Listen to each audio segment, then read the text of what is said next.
Hi guys, good morning and welcome back to my channel.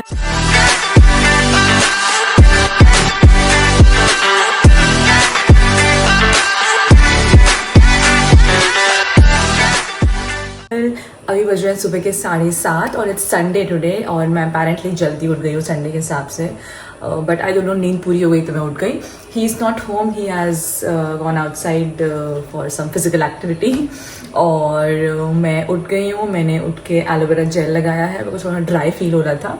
And आज हमने plan किया है कि मुझे शूट करना है जो मुझे लास्ट संडे करना था बट बिकॉज ऑफ बहुत ज़्यादा रेन थी तो हम नहीं कर पाए बट मैं इस संडे करूँगी. एंड वो उस साड़ी का है, पिंक साड़ी का जो मैंने दिखाई थी आपको ब्लॉग में. तो अभी तो काफ़ी टाइम है, हम लोग 12-1 बजे जाएंगे. उसके लिए मैंने प्लान किया है कि हम एक यहाँ पे चाहिए है, बहुत ही अच्छा रिसोर्ट है, वहाँ पे जाके आई विल शूट.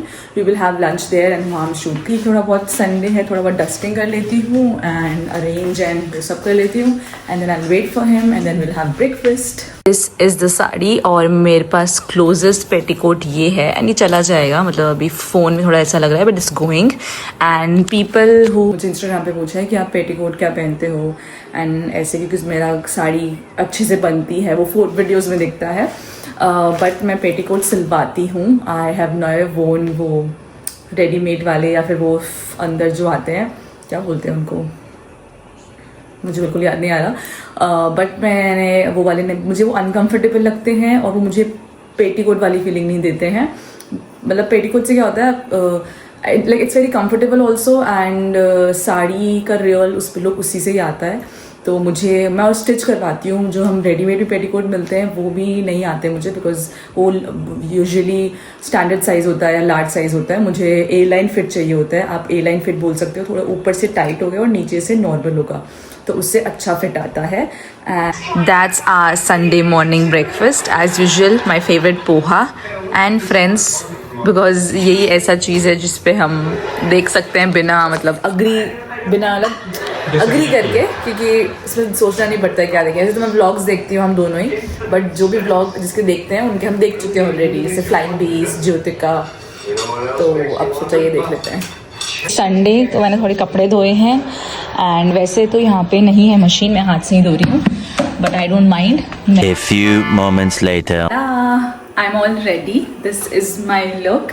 थोड़ा टचअप करना बचा है बिकॉज लिपस्टिक बची है and I am liking like very sophisticated and बहुत ही लाइट वेट साड़ी है. मतलब ऐसा लग नहीं रहा कि कुछ, क्योंकि मल कॉटन है तो वैसे ही बहुत और बहुत इजीली ड्रेप भी हो गई.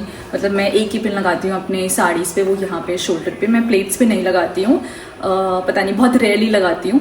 बाकी ये है, मैंने दोनों बैग कैरी किए हैं कि पता नहीं कौन सा जाएगा. इसमें तो मेरा मेकअप का सामान है, टचअप का, और मैंने 2 सनग्लासेस भी करे हैं कि एक मुझे नॉर्मल लग रहा है जो मैं असली में करूँगी, लेकिन मुझे पिक्चर्स चाहिए बिकॉज वो टू मच है तो इसलिए.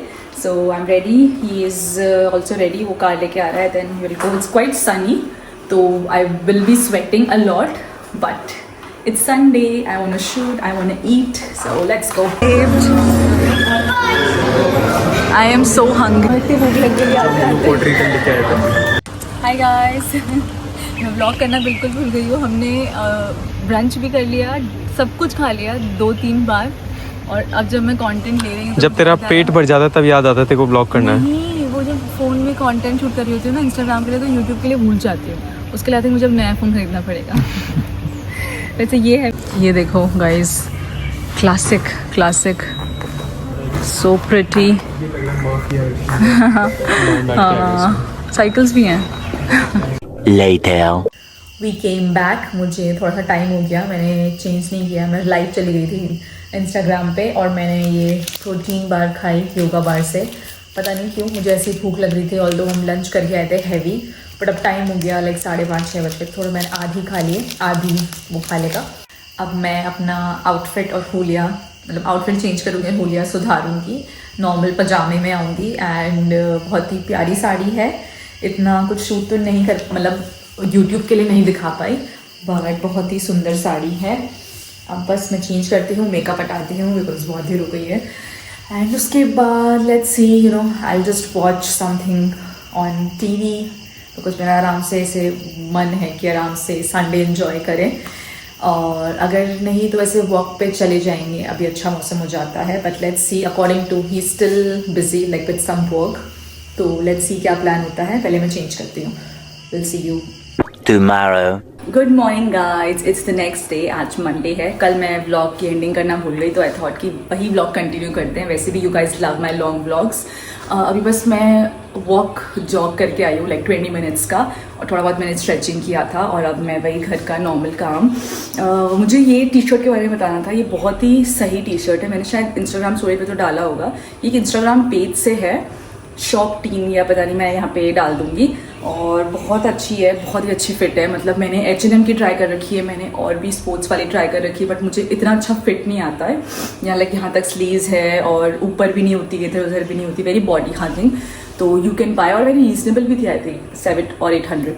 एनीवे, आज का प्लान ये है कि मुझे शायद घर देखने भी जाना होगा कि क्या क्या काम हो गया है, एंड मेरा डॉक्टर अपॉइंटमेंट भी है। दोज हु डोंट नो, मुझे एक्ने ब्रेकआउट बहुत होता रहता है, तो मैं डॉक्टर से कंसल्ट करती हूँ। जब मैं जयपुर थी तब तो ऑफलाइन होता था, बट अब मैं ऑनलाइन करती हूँ, और उन डॉक्टर का नाम मैं यहाँ पे मेंशन कर दूँगी। He is a nice doctor. मैं सच कहूँ तो सारे डॉक्टर सेम ही होते हैं, सब लोग एक ही दवाई प्रिस्क्राइब करते हैं। मैं एक साइंस स्टूडेंट हूँ, तो मुझे टू बी ऑनेस्ट बहुत सारी दवाई के सॉल्ट्स भी याद हो गए हैं। मैंने इतनी मतलब मेडिसिन लगाई है। मैं खाने वाली मेडिसिन तो नहीं लेती हूँ इतनी, बट यू नो ट्यूब वगैरह पिंपल्स के लिए वो तो मैंने लगाती हूँ। मतलब हाँ, एक दो ही ट्यूब्स है दुनिया में जो सब प्रिस्क्राइब करते हैं। तो मैं ऐसा नहीं बोलूँगी कि ओ माय गॉड ये डॉक्टर बहुत अच्छा है, इसने मेरे सब पिंपल्स हटा दिए, वो ऐसा कुछ नहीं होता है। सब डॉक्टर सेम होते हैं, थोड़ा बहुत उनका वेट अलग होता है। कोई अलग फेस वॉश दे देगा, कोई अलग सनस्क्रीन दे देगा, बट वो जो ट्यूब देंगे लगाने के लिए या जो खाने के लिए, वो सब सेम ही देंगे ऑलमोस्ट। तो आपको जो सही लगे, आपको लगे कि आपके स्किन को ज़रूरत है किसी डर्मैट की, तो प्लीज़ गो अहेड। और अगर नहीं लगे तो घर पे ही ट्रीट कर लो। मेरी बीच में बहुत ख़राब हो गई थी, तो फिर मैंने कंसल्ट किया था, वरना मैं नहीं करती हूँ। मुझे पता है अगर वो पिंपल आया तो मैं लगा लेती हूँ, बट बिकॉज बहुत ख़राब हो गई थी तो फिर मैंने कंसल्ट किया। और ये है मेरा लुक वर्कआउट का, आज पूरा ब्लैक। अब मैं पहले फेस वॉश करती हूँ बिकॉज बहुत स्वेटिंग हो रही है, एंड देन मैं थोड़ा सा साफ़ सफाई करूँगी। ये हमारे कर्टन्स जो बन के आ गए हैं, वैसे हम ले आए थे परसों ले आए थे, बट मैंने निकाले नहीं थे वहाँ गाड़ी से, तो उसमें बोला था कि मैं इनको पैक करके रखूँगी। अभी लगाने नहीं है, और वहाँ पे भी नहीं छोड़ सकते हैं बिकॉज यू नो डस्ट हो जाएंगे। वेरी लाइट कलर्स ये हैं। लेट्स सी लगाने के बाद कैसे लगते हैं। अभी तो मैं इनको पैक करके ढंग से रख रही हूँ बिकॉज ये अच्छे से आए थे, बट वहाँ पे जब शॉप पे आए तो मुझे खोल के देखना था, तो मैंने सोचा अब इनको खुल तो गए हैं, अब इनको एक बार अच्छे से देख के और फिर वापस पैक कर दूँगी। ब्रेकफास्ट इज़ हेयर, तो हम ब्रेकफास्ट भी करेंगे और थोड़ी चिट चैट भी करेंगे बिकॉज जब मैं ऐसे रेगुलर व्लॉग्स करती हूँ तो मुझे ऐसा लगता है कि I am connected with you guys, and I feel like talking you know and discussing, and मैं आपके हर कमेंट्स पढ़ती हूँ, और मुझे ऐसे याद भी हो गए हैं 7-8 यूज़र नेम की, उनके कमेंट्स तो आते ही हैं, and I look forward for like उनके व्यूज़ एंड उनके ओपिनियंस मेरे व्लॉग्स पे। या फिर तो अब अभी जो मैं डिस्कस करने का सोच रही थी, I was not discuss like, मतलब मुझे एकदम से याद आया कि जब वो मेरा हेट कमेंट वाला रेडिट पे चल रहा था, तो उस पर एक वर्ड यूज़ हो रहा था, choice feminism. So to be honest मेरे लिए बहुत सिंपल फंडा है फेमिनिज्म। जैसे कि आप गूगल करोगे, गूगल पे एक डेफिनेशन आएगी। फेमिनिज्म का मतलब है कि you know equal opportunities to women as men, ठीक है, दैट्स इट। ये है, ये मेरे लिए भी एक नॉर्मल चीज़ है, बट हमने अब इस वर्ड को इतना कॉम्प्लिकेटेड कर दिया है ना कि अब कुछ भी कोई करता है तो बोलता है हाँ बड़ा फेमिनिस्ट बन रहा है या बड़ी फेमिनिस्ट बन रही है, तो इतना वो बुरा कर दिया है। तो जब उस पर चॉइस फेमिनिज्म का आया था उस पोस्ट पे, तो मुझे तो पता भी नहीं है व्हाट इज़ चॉइस फेमिनिज्म। मैंने टू बी ऑनेस्ट, मेरी नॉलेज, मैं कोई बुक्स नहीं पढ़ती हूँ इतनी ज़्यादा, मैं कोई आर्टिकल्स नहीं पढ़ती हूँ, मेरी बहुत प्रैक्टिकल नॉलेज है जो मैंने देखा है अपने घर में, अपने आसपास, या फिर अपनी बुकिश नॉलेज जो मैंने अपने डिग्रीज करे हैं। तो मुझे नहीं होता है कि जाके मैं ये पढ़ूँ और क्या करें, but I just felt very वो कि फेमिनिज्म का मतलब ये नहीं था कि अगर मैं वर्किंग नहीं हूँ और कोई वर्किंग है तो वो मुझे ये बोले कि you are dependent on your husband, you are dependent on your father. वो फेमिनिज्म का मतलब कभी नहीं था कि set of individuals, for example अगर मैं एक डॉक्टर हूँ और कोई मैं हाउसवाइफ से मिलती हूँ या फिर मैं किसी हाउसवाइफ्स को जानती हूँ बहुत सारी, तो मैं उनको ये बोलूँ कि अच्छा तुम तो इंडिपेंडेंट वर्किंग वुमेन नहीं हो, तुम फेमिनिस्ट नहीं हो, या फिर तुम डिपेंडेंट हो अपने पति पे, अपने फादर पे। ये कभी था ही नहीं एजेंडा फेमिनिज्म का। फेमिनिज्म का मतलब ये था कि दुनिया में दो सेक्स होते हैं, मेल एंड फीमेल, तो दोनों को इक्वल अपॉर्चुनिटीज मिलनी चाहिए। किसी को भी आप इसके बेसिस पे डिस्क्रिमिनेट नहीं कर सकते हो कि वो फीमेल है, पर कोई कॉर्पोरेट है या कोई गवर्नमेंट है, तो सबको इक्वल अपॉर्चुनिटी मिलनी चाहिए। किसी को सेक्स के बेस पे उसको डिस्क्रिमिनेट नहीं करना चाहिए। ये होता है फेमिनिज्म, बाकी कुछ फेमिनिज्म नहीं होता है यार। तो अब मुझे बहुत हर्ट होता है क्योंकि मैं दोनों चीज़ में हो चुकी हूँ। I was independently working as a lawyer, और right now I am just doing content creation as a house and a housewife also. तो मुझे लगता है कि आप कैसे किसी को वो कर सकते हो कि तुम्हारा काम वैसा है, तुम इंडिपेंडेंट हो और तुम इंडिपेंडेंट हो अपने पति पे या अपने फादर पे, या कैसे आप कैसे डिमीन कर सकते हो किसी को। सबकी लाइफ की चॉइसेस है। हमारी मम्मी वाली जनरेशन में तो बहुत, मतलब मेरी मम्मी वर्किंग है फ्रॉम लास्ट 34 ईयर्स, ठीक है, उनका अलग है, बट बहुत सारी जो भी मेरी अदर मम्मा, मतलब चाची, मामियाँ जो भी हो गई, वो सब वर्किंग नहीं है। तो क्या उनको आप उनका जो मेहनत है, उनका जो भी उन्होंने किया लाइफ में, वो सब ऐसे बोल दोगे कि वो तो बकवास है, वो तो कोई भी कर सकता था, आप तो इंडिपेंडेंट नहीं हो, आप तो डिपेंडेंट हो। तो मेरे को तो बहुत बुरा लगता है उस जनरेशन के लिए कि आप क्या, जो जनरेशन फाइट कर रही होती है, जो भी उससे कॉमेंट्स थे ना, वो आई एम श्योर वो लड़कियाँ थी बहुत सारी, वो मुझे ऐसे लगा, बिकॉज आई डोंट नो, मुझे लगा कि हाँ बहुत सारे लोग थे जो फाइट कर रहे थे। मैं भूल चाहती हूँ कि क्या इनके जो पेरेंट्स होंगे, जो इनके मदर फादर होंगे या दादा दादी भी होंगे, तो सब तो वर्किंग नहीं होंगे। तो जो अपना नॉर्मल हाउसवाइफ भी कर रही थी, उनको आप मतलब वो कर दोगे कि आप तो डिपेंडेंट हो अपने फादर पे या अपने हस्बैंड पे, तो आप तो सही नहीं हो। तो यार ये बहुत बुरी बात है। एंड किसी को ये बोलना कि डिपेंडेंट होना अपने पति पे, फादर पे, वो उसकी चॉइस है।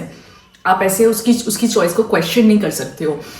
अगर मेरी जो पढ़ाई हुई है, मेरे पापा ने या मम्मी ने पैसे दिए हैं, तो वो डिपेंडेंट कैसे होगा? I am there daughter and now I am married, and अगर मेरा पति ही घर चला रहा है तो वो डिपेंडेंट कैसे हो गया? He is my husband, right? We have made this choice. तो आई डोंट नो कि लोग ऐसा क्यों सोचते हैं कि फाइनेंसेस पे डिपेंडेंट होना, इससे और भी चीज़ें हैं। फॉर एग्जाम्पल मैं एक चीज़ शेयर कर सकती हूँ about my college life and all that, कि आई फ्रॉम DU, ओके, मेरी ग्रेजुएशन हुई थी हंसराज से, एंड उसके बाद मैंने लॉ किया है, वो भी DU से, कैंपस लॉ सेंटर में। तो मैं 3+3 6 ईयर्स, बीच में कोविड था, तो मतलब मैं 5-6 साल तो मैं रेगुलर दिल्ली रही ही हूँ। उसके बाद भी बीच में मैं घर चले गई, एंड देन मैं गुड़गांव गई थी वापस से जॉब के लिए। तो ऑन एंड ऑफ मैं दिल्ली रही हूँ एटलीस्ट 2015 से शादी तक 22 तक। तो you will not believe, but my father had never visited me from 2015 till date. ये ऐसे नहीं बता रही हूँ, कोई बुरी बात नहीं है। And my mother also visited me only 1 time, जो कि जब भी वो आए थे, बिकॉज मेरी सिस्टर की शादी थी और हम चांदनी चौक जाना था शॉपिंग के लिए। बाकी मेरे घर से मेरी बहन रहती थी कुछ टाइम के लिए, 1 साल या कुछ टाइम के लिए स्टार्टिंग में, फिर वो भी उसकी शादी हो गई थी, बट मैं अकेले ही रही हूँ। मैंने अपना एडमिशन अकेले कराया है, जो फर्स्ट एडमिशन कराते हैं, एंड जो भी DU से है, जिनको पता है उस टाइम पे, तो जैसे फर्स्ट कट ऑफ आएगी कहीं और पे हो गया, फिर आपको वो नहीं चाहिए, तो मेरा हुआ था गार्गी में, साउथ कैंपस में। फिर मुझे I think 3rd-4th cut off के बाद मुझे हंसराज मिल गया था, तो ऑफकोर्स मैं वहाँ चली गई एडमिशन कराने, क्योंकि वो नॉर्थ कैंपस था। तो ये सब मैंने खुद ने कराया है, ये सब बैंक की चीज़ें या फिर जो भी हो गया। और ये मैं कोई ब्रैग नहीं कर रही हूँ, ये मेरी अपब्रिंगिंग या मेरे मदर एंड फादर को हो जाता है कि उन्होंने मुझे इस काबिल बनाया, उन्होंने इतना इंडिपेंडेंट बनाया, इतना कॉन्फिडेंट बनाया है कि मैं ये सब कर सकती हूँ। और कभी कुछ हुआ तो भी मतलब मम्मी ने बोला कि फिगर आउट। कभी ऐसा नहीं हो कि I am calling my father कि मैं यहाँ पे स्टक हूँ, और ऐसे बहुत रेयर चांसेस में हुआ होगा। And this is all because of their upbringing. तो जब हम इन एनवायरमेंट से आते हैं, तो किसी को ये बोलना कि चॉइस फेमिनिज्म, ये तो बहुत ही ज़्यादा मेरे लिए शॉकिंग होता है। मुझे थोड़ी हंसी भी आती है कि यार इन्हें क्या पता कि आप अपने घर से स्टार्ट करो फेमिनिज्म, ठीक है। पहले तो आप जो भी ये फाइट कर रहा होता है ना कमेंट्स में, वो अगर वो लड़कियां भी होती हैं, तो क्या वो फेमिनिज्म अपने घर पे अप्लाई करती हैं? क्या वो अपनी मदर को या अपनी दादी को या जो भी है उनको राइट दिला पाती हैं जैसे उनके फादर को हैं घर पे? तो वो फेमिनिज्म होता है। ऐसे नहीं आप जिसका कुछ भी ऑनलाइन देख के आप कॉमेंट्स कर रहे हो एंड आपने जजमेंट निकाल दिया है, दैट इज नॉट फेमिनिज्म। सो ये था मेरा थिंकिंग। और भी बहुत सारी चीज़ें हैं, बट इतना बोरिंग नहीं बनाएंगे इस व्लॉग को। एंड हाँ, ये मैं दिखा रही थी, मैं ये लेके आई हूँ फर्स्ट टाइम। मैंने ये काफ़ी सुना है इंस्टाग्राम पे कि लाइक इसमें सनस्क्रीन भी है और इसमें ये लोशन भी है, और यहाँ पे बहुत तेज़ धूप होती है, तो आई थिंक मेरे को अब हाथ पे सनस्क्रीन लगाना स्टार्ट करना पड़ेगा. मैं नहीं लगाती थी but I need them. So let's see कि कैसा होगा ये. Later that same evening. मेरा पार्सल ही है. ये एक्चुअली थ्रिफ्ट स्टोर से मैंने एक ब्लेज़र मंगवाया था, वो है. और मैंने बहुत कम शॉपिंग की थ्रिफ्ट स्टोर से, because basically you all know कि थ्रिफ्ट स्टोर में वही होते हैं जो लाइक यू नो सरोजनी वाले कपड़े या फिर वो वाले, मतलब मोस्टली वही कपड़े. तो बिकॉज मैं यहाँ पे मैंने बताया था आपको मेरे पास विंटर क्लोथ्स कम है और मेरे को था कि मुझे एक ब्लेज़र वाली स्टाइलिंग करनी है साड़ी के साथ. और मैं गई थी H&M, यहाँ पे ज़्यादा तो नहीं है बट मुझे कुछ खास पसंद नहीं आया. एक पसंद आया था, इट वॉज 4000. और मैं एक सरोजनी गर्ल हूँ, मैंने अपनी लाइफ में सरोजनी के ही ब्लेजर्स पहने हैं, तो मैं 4000 एक ब्लेज़र पे तो नहीं खरीदने वाली हूँ. लोग करते होंगे, ये पर्सनल चॉइस है, आई हैव नो. मैं बहुत ज़्यादा जैसे मैं वो वाली हूँ कि अच्छा यार ये तो वहाँ पे मिल सकता था तो मैं इतने में क्यों लूँ. तो जो भी दिल्ली वाला होगा वो समझ जाएगा. तो एनीवे तो मैंने एक थ्रिफ्ट स्टोर पे गई, मुझे लगा कि मुझे ब्लेज़र चाहिए, मुझे स्टाइलिंग करनी है. ऑल्दो उसके बाद मुझे एक मिल गया था बट मैंने वो थ्रिफ्ट स्टोर से मंगवा लिया. ऑल्दो ये भी सस्ता नहीं है, बिकॉज थ्रिफ्ट स्टोर पे बेसिकली आपको 300-400 रुपये का सामान वो लोग 1400-1500 में बेचते हैं, बिकॉज ऑफकोर्स उनकी भी मेहनत है. तो ये मैंने मंगवाया है, मैं खोल के देखती हूँ कैसा है. ब्लैक कलर का ब्लेज़र है, simple. This is the fit guys and I think I love it, because sari के साथ कभी कर सको. वैसे शॉर्ट अच्छा लगते हैं साड़ी के साथ but never know. So nice. तो मैं ये वाला वीडियो एडिट कर रही हूँगी. ये एक्चुअली अगर आप किसी को याद हो तो मैंने ये करवा चौथ पे 3 आउटफिट में रील शूट की थी. बट करवा चौथ का कंटेंट ज़्यादा हो गया था, फिर मैंने ब्रांड से बात करी एंड आई थॉट कि अभी वेडिंग का है और ये थोड़ा वेडिंग लुक लग रहा है लाइक न्यूली वेडिड ब्राइड का, तो हम उस पर डाल सकते हैं एंड दे लाइक दिस. तो हमने 2 उस टाइम पे डाल दिए थे और अब मैं ये डालूँगी कल परसों में. सो येस, उसको मैं एडिट करने वाली हूँ. एंड मैंने भी रियलाइज़ किया कि आई थिंक पूरे वीडियो में my husband is not there. तो मैंने सोचा कि एंडिंग उसके आने के बाद करेंगे साथ में, और ना आप लोग बोलोगे कि आप दिखाते नहीं हो. So he is busy, like he is at work still. मैं अभी घर पे अकेली ही हूँ, मैं एडिट कर रही हूँ. तो वो आएगा तब एंडिंग कर दूँगी, बाकी और कुछ नहीं है इस ब्लॉग के लिए. तो आज तूने बहुत सारा काम किया घर का और अभी हमने क्या देखा, मून देखा हमने, बहुत बड़ा मून. मैं तो सिर्फ ब्लॉग एंड करने के लिए बोला था, ये बताने के लिए नहीं कि आज हमने क्या क्या किया. तो अब हम सोने जा रहे हैं गाइस और आपको मिलेंगे नेक्स्ट मॉर्निंग नेक्स्ट व्लॉग में. Next vlog. अच्छा आज एंड है क्या? हाँ आज एंड है, कल से कर रही हूँ. See you guys in next vlog. Till then, good night. Bye bye.